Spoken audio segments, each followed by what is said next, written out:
And welcome back to Jeff Koinange, live at the Intercontinental Hotel, here talking about a microcosm of corruption. When it affects the ordinary Koinange, you know it hurts. And Imperial Bank is one such example. The bank was placed under receivership on October 13th. 5 weeks later, none of the 53,000 customers have been able to access their money. Imagine, hard-earned cash. If it happened to you, and I know you probably know someone who knows someone who knows someone who has an account at Imperial Bank, just like Mary King, who's just tweeted in saying, I have a neighbor in the same position. Why didn't CBK act earlier? Or were they being bribed to keep silent? Good question. Mary King joining us now. Rita Rodgers, who supported a whole bunch of charities the last 10-15 years. One of them is what's called Jacaranda Workshop. Jacaranda Workshop for the mentally challenged. These are kids who are obviously mentally challenged and people who work at this institution, and there's a salary, there's overheads every month. They can't pay them.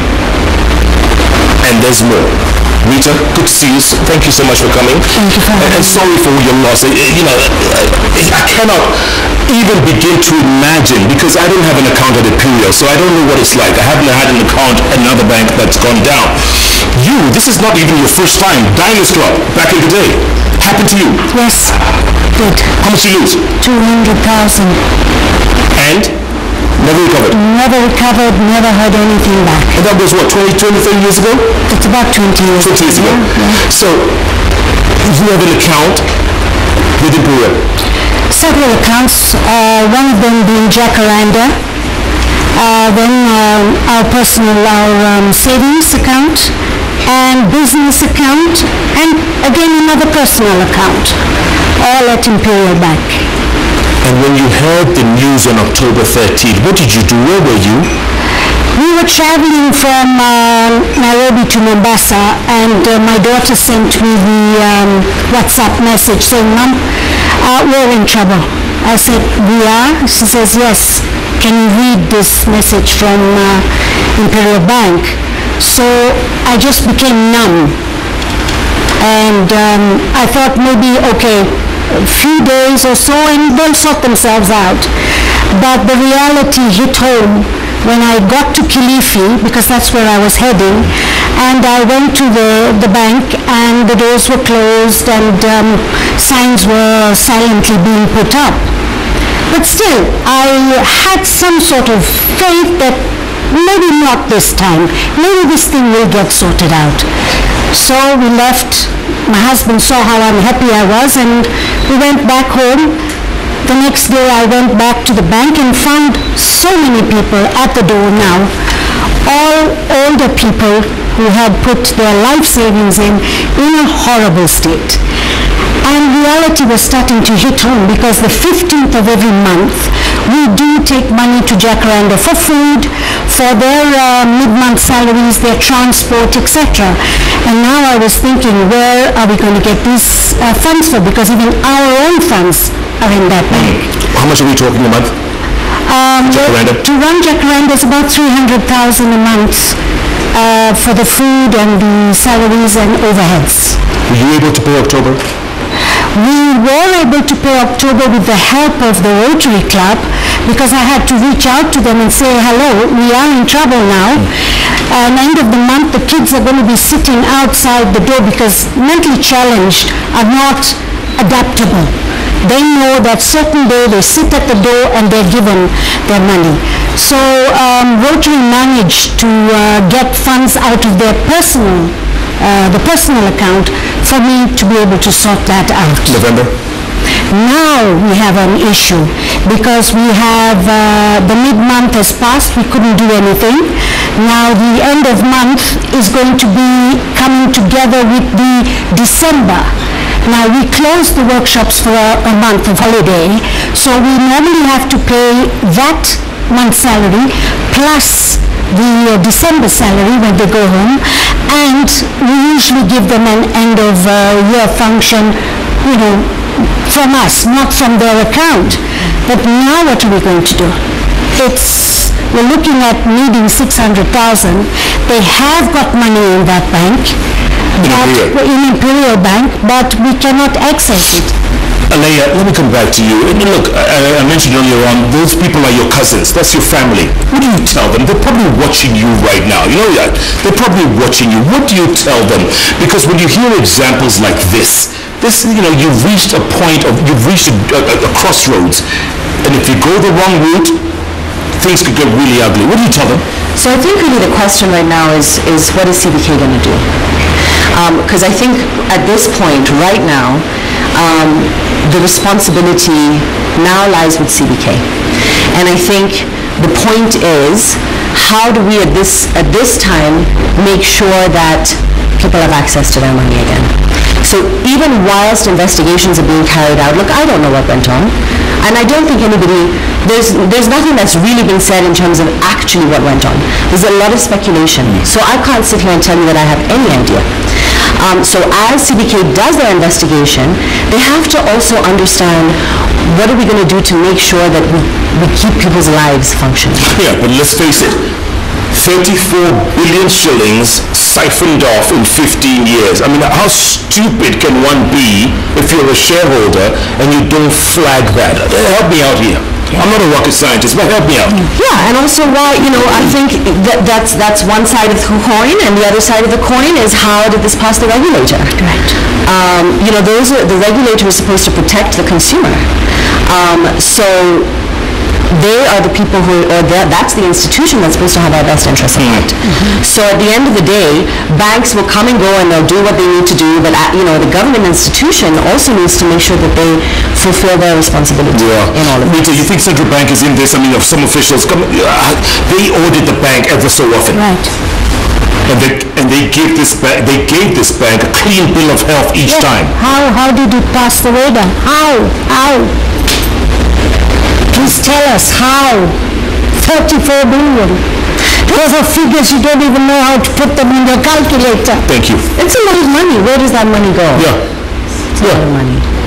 Though we've become so desensitized as Kenyans, 34 billion, there we go, don't even know what that means anymore.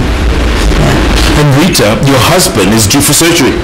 Yes, unfortunately he is. We had already made the travel arrangements, etc. We are giving up our Christmas to be in India because it's the only time we can get to do it. And now we don't even know whether we're going to get there. I mean, you cannot go there without money. Luckily, the tickets were already paid by credit card before that. But now what do we do? And this is a serious case. It's a sort of a life-threatening operation he has to go for. And if he doesn't make it? I don't know what to say there, Jeff. I really don't. And I'm just praying that's not going to happen. The central bank has to get up and do something about this. We've put all our faith in the system, okay? The bank, too, in my opinion, taking your money to the bank is like taking something to your parent for safekeeping. You expect to get it back when you need it. What does this tell you? What do I tell those 34 kids about the situation? They're mentally challenged. All they know is that end of the month they will sit and wait for their money. All they know is it's coming to the end of the year, they're going to have a party like they always do with their disco and their gifts. What are we going to tell them now?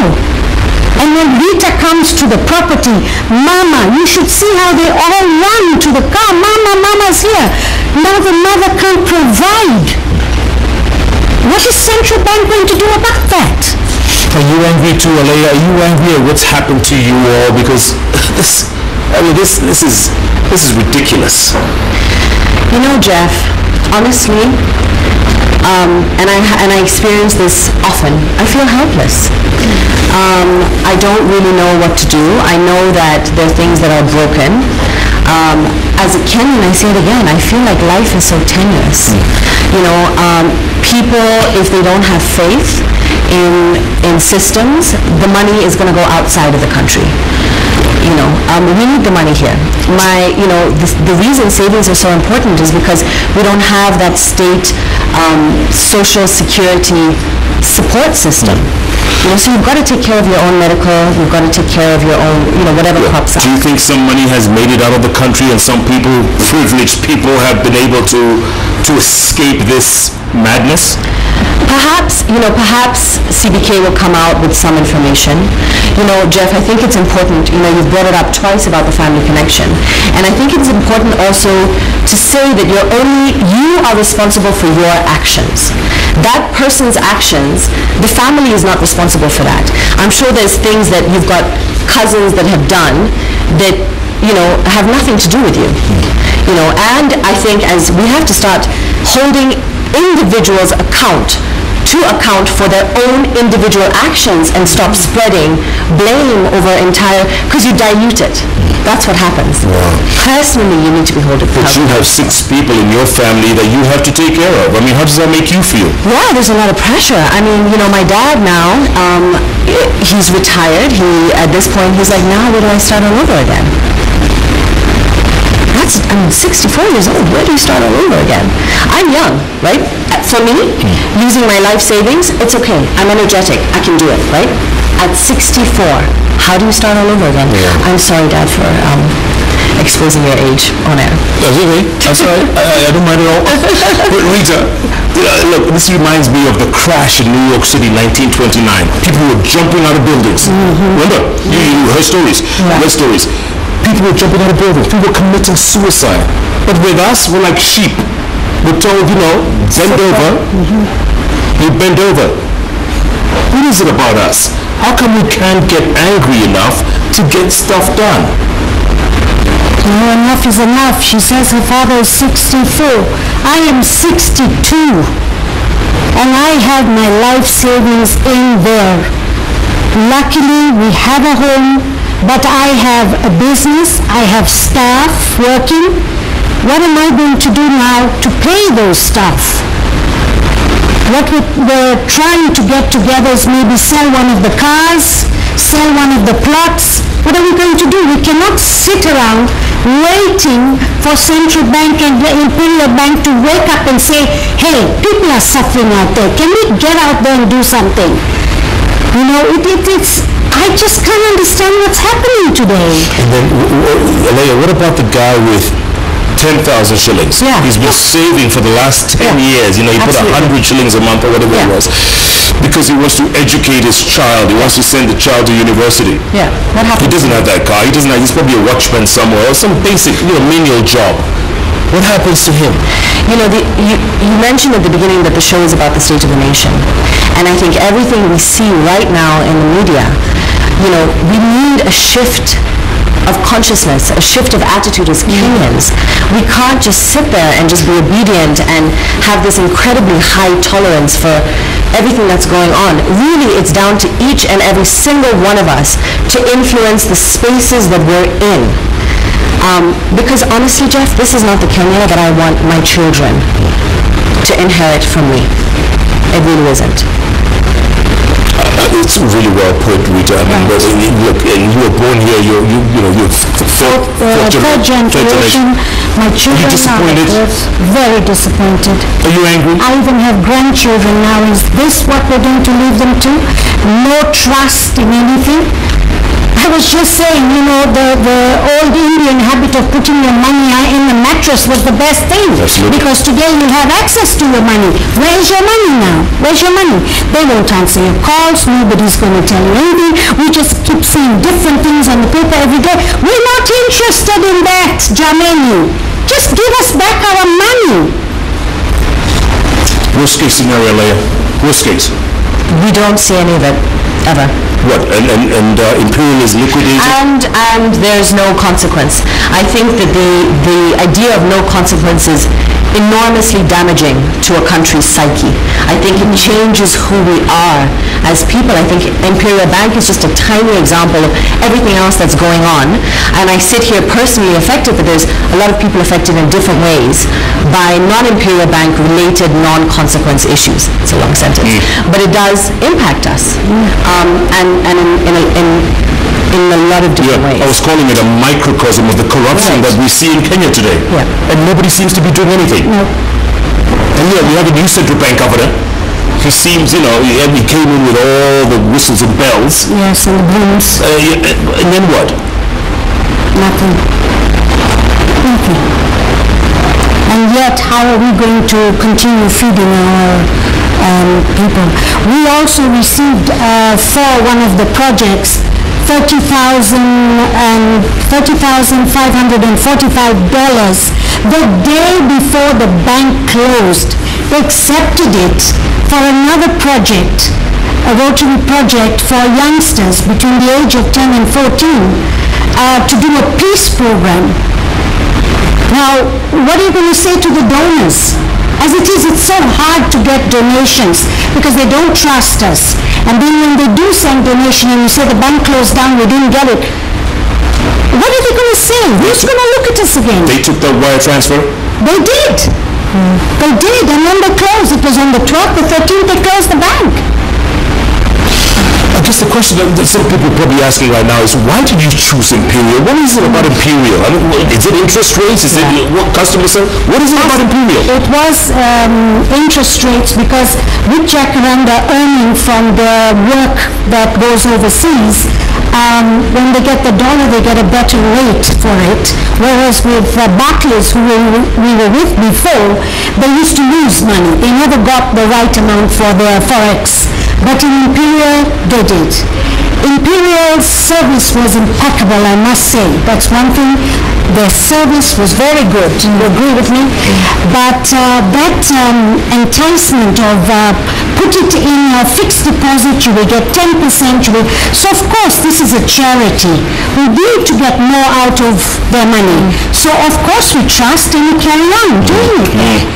But now that we don't know what's going to happen. And those folks along the coast, I mean, are they going to get... Oh, yes, those poor people there who have left their homes in Europe. Like our other guest that's coming on. In Europe, bought homes at the coast, brought their money in, put it in the bank, and very happy going about their business. Now they don't know what they're going to do, whether they should sell the house that they bought and go back. And yet we were looking for foreign investors, and here they are. A lot of them are helping out with charities as well. They're paying school fees for young children who cannot afford. They do so much. But now they're like, what's happening? We better go home. You know, most of them didn't speak the language, so I had that opportunity to translate because I speak Italian. And all the things they wanted to fill at the bank, they were so excited to open this account. And these are not little money. We're talking about like 600,000 euros. They are 600,000 euros. One of the people I know put in Imperial Bank, 65 million shillings. Wow. Lost it? Well, possibly. What's going to happen? You're kidding me. I'm telling you. And he's not keeping very well. The person had just told me I had to go to the hospital in Mombasa. Now I've had to ask my children to send me some money, and they're saying, Papa, you got so much money. What's happened? Imperial Bank. Amore. Say that again. Amore. Amore. 65 million shillings? That's one. Aleya, before I go to break, real quick, there's a message. Someone suggested that Imperial Bank shareholders want to offer equity to some of the larger depositors. What do you think of that? I mean, this is what I hear. I think from what I've heard, the large depositors feel that they have, it's in their interest to keep the bank running. And it seems, I think for a lot of them, it seems as if them turning their deposit into equity is hinged on that. You know, the high depositors have created a certain group. There's a lot of smaller depositors, and I think also, you know, how does their voice get represented in all of this? And these are people really who are living, some of them hand to mouth, who don't have other business interests. What's Mr. 65 million going to do if the bank liquidates?